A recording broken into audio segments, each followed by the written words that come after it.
Hollow Knight Silksong, released September 4th of 2025, available on all modern platforms. Retailing for $19.99. Hollow Knight Silksong is the long-awaited sequel to Hollow Knight, and on its release it crashed all 4 major digital storefronts, which is quite impressive for an indie 2D metroidvania. Hollow Knight Silksong actually started life being a DLC expansion for Hollow Knight. At some point in the last 7 years it became clear that this was going to be bigger than that.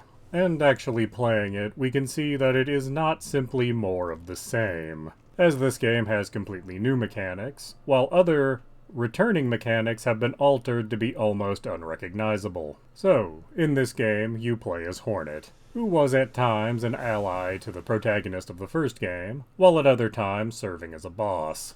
At some point after the first game, Hornet found herself captured and was being transported to a new kingdom, Farloom. But as she's about to be delivered, she ends up falling into a pit.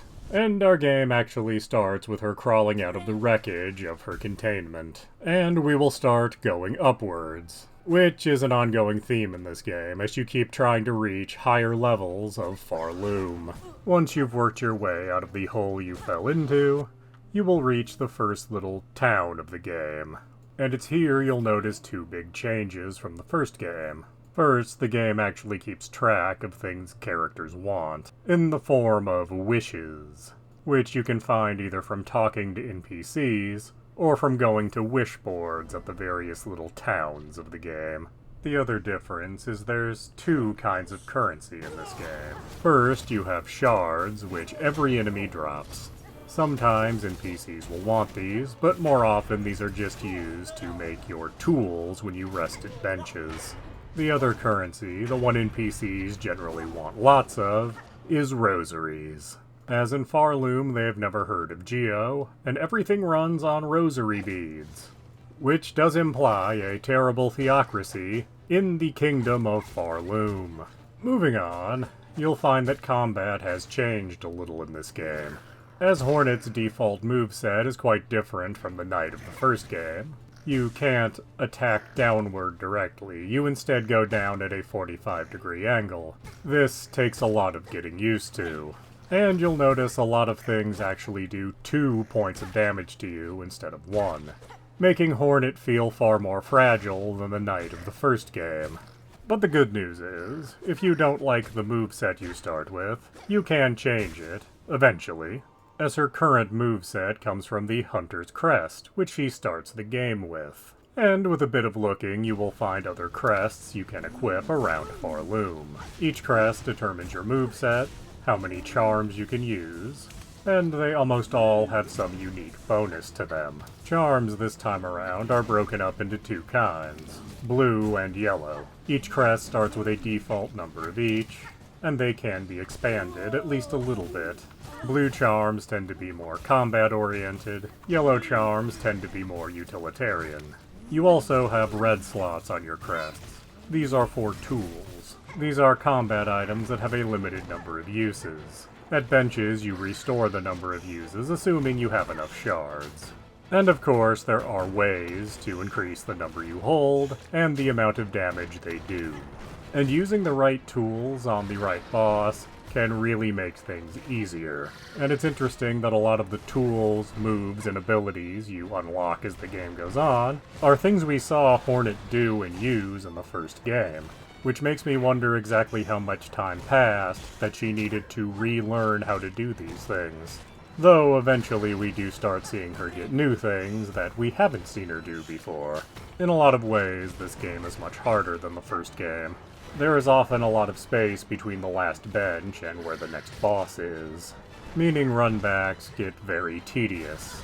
Along with this, many bosses can summon enemies mid-fight, which can make keeping track of everything on screen difficult.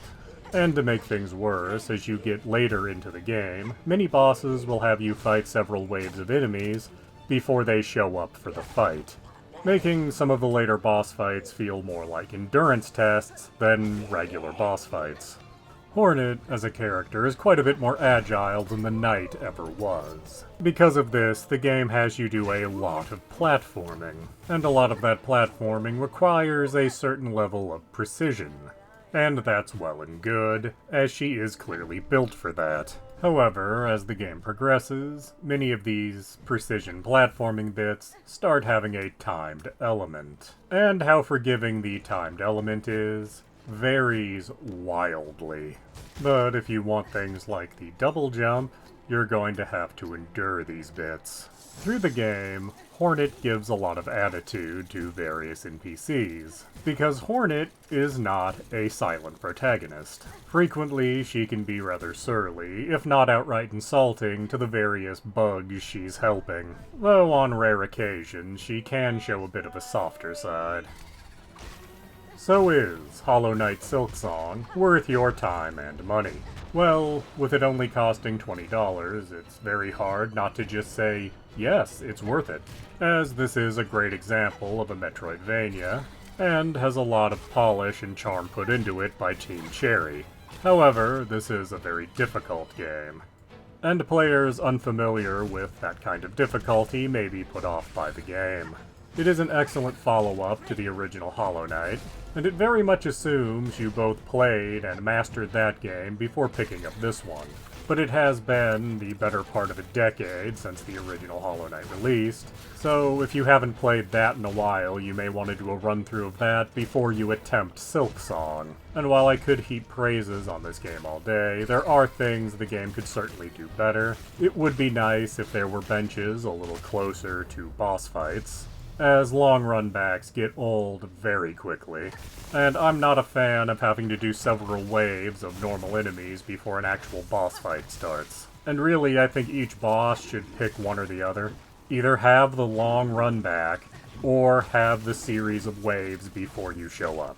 No boss should have both of those things. And no matter how much I might like the style of your game, I am never going to be happy about a timed precision platforming section.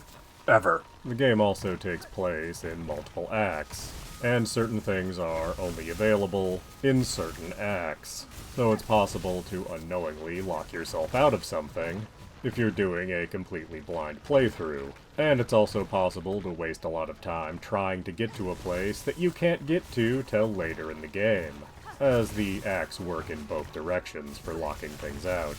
Still, despite these annoyances, I very much recommend Hollow Knight Silksong. It brought down digital storefronts on its release, because the one thing digital storefronts weren't ready for was a quality game released at a reasonable price. So yes, I absolutely do recommend Hollow Knight Silksong. Please do subscribe, comment, like, and tell your friends.